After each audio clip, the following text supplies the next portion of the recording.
conversation started with the starting of the program about milk or adding water or palm oil and other things. It's regards to our faith as a Muslim. Because anybody who fears God, you have God at mind. Yeah. I don't think we will do something. Exactly. But what the Prophet ﷺ said, I think we are in that state now. If we, the Muslims, leave the Quran and the Sunnah, all what we will see in this world is the trials. And that is what is happening today. If you listen to radio or television, mass is killing it down here, 10, 20, 100, only. So our way of living depends to our faith, number one. And number two, to the river issue also, it can be much attributed to the poor people. Because even at outline, those who are from poor background, in rent season, like when you see somebody, you can go to him to take money, to work to the farm, when it is $10 each. But because of anything to feed your family, it will give you only $5 each to work for the farm per day. Exploitation, yes. Is that Islamic in our way of living? Thank you very much, Doctor. Thank you. Thank you. Okay, thank you very much, caller. Doctor? He touches on one thing which is very important. Underpaying people for services, particular services. Like, because the person is under pressure, he has no option but to accept it. But you know that you are underpaying him. But the offer is too small. Too small. That's also exploitation. And in this case, he is sacrificing. It is now, the culprit here is the one on the other side, standing in a very unequal ground. And like I said to you, a Muslim, he said something which is very important. If you are a Muslim, you must be guided by certain principles, including fearfulness of God. Taqwa Allah Azza wa Jal. One must fear God. Piety. Whatever you do, you must understand. You must believe, you must be convinced that you will be held accountable for whatever you do in the hereafter. So if you fear God, wherever you are, in whatever you do, you'll be careful. Okay. Even when people do certain services for you, you make sure that you pay them accordingly. Okay. Yeah. We take this call. Assalamu alaikum. Assalamu alaikum. Wa alaikum assalam. Good evening, everybody. Good evening. How are you? I'm fine, thank you, sir. Okay. I wanted to ask a question about this riba you're talking about discussing. Okay. Welcome. I'm asking if working in a bank is a riba-based bank. To work in a riba-based bank, is it accepted by Islam or not? Okay, thank you very much. Okay, thank you very much. Question is and clear. Also, the second thing,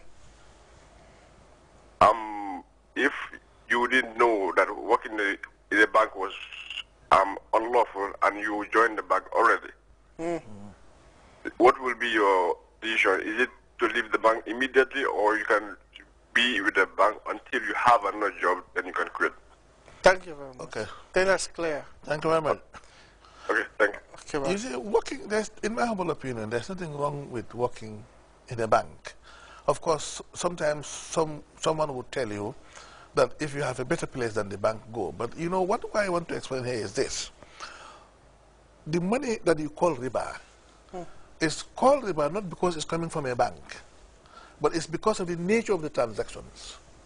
And here, the money per se, money itself is a medium of exchange, and therefore money by itself is clean. But by the way the money comes to you is very important.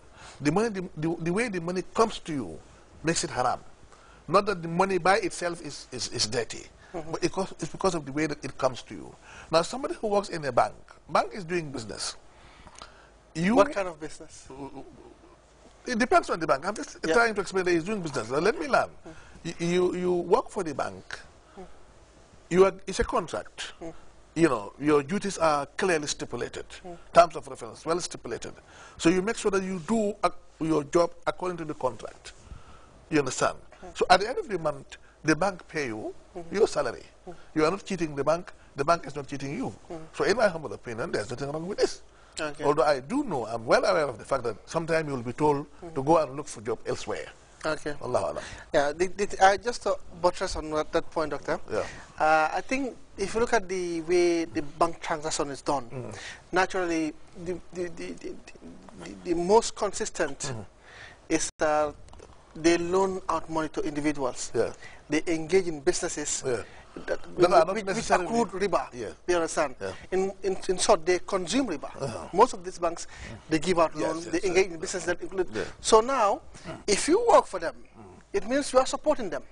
Oh, yeah, see, that's what you are saying. I mean, well, that's a different thing. That's why I'm saying. And the whole let me repeat what I said to you. That's why I'm saying that, yes, of course, some of the ulama will tell you you better look for job elsewhere. But what I'm trying to emphasize is you are supporting. Yes, there's a caller, I understand. Yeah, we could clear this before. You are supporting. You are working. The way the money comes to you. So that point is very important. In most instances, the way the money comes to you make the money haram. So for you, the money is not coming to you through haram way.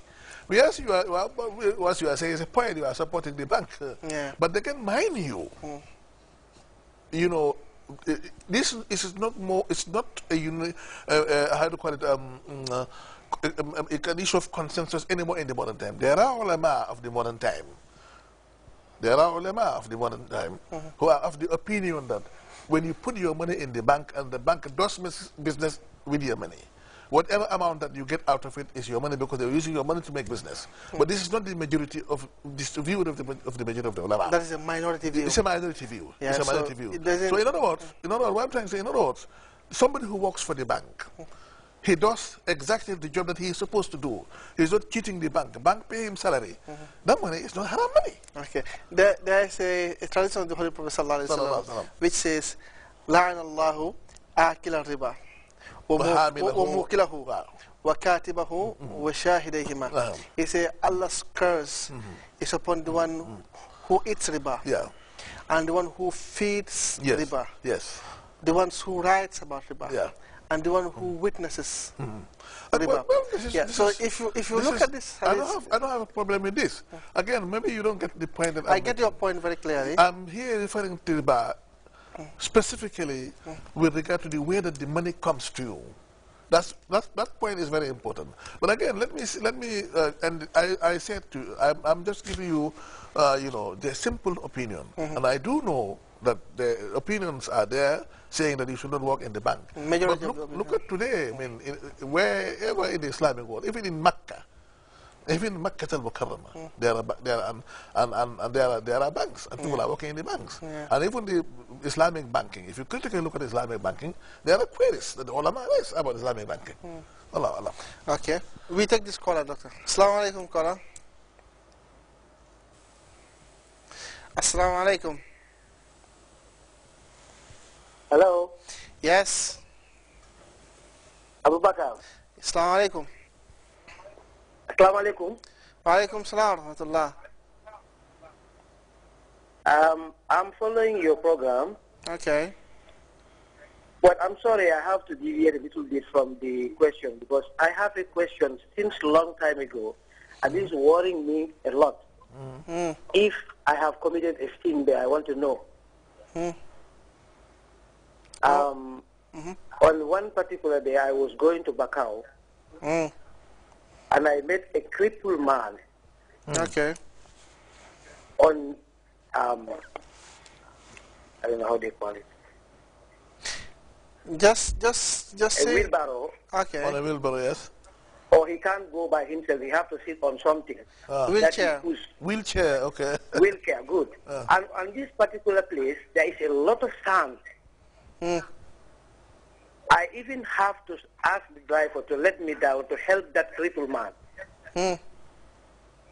When I pushed him away from the sand, he insulted me very badly. He insulted my mother and said to me, "Who asked you to help me?" Okay. I got very angry. Excuse me. I slapped him. Okay. After after when I slapped him, then he said to me, I'm sorry.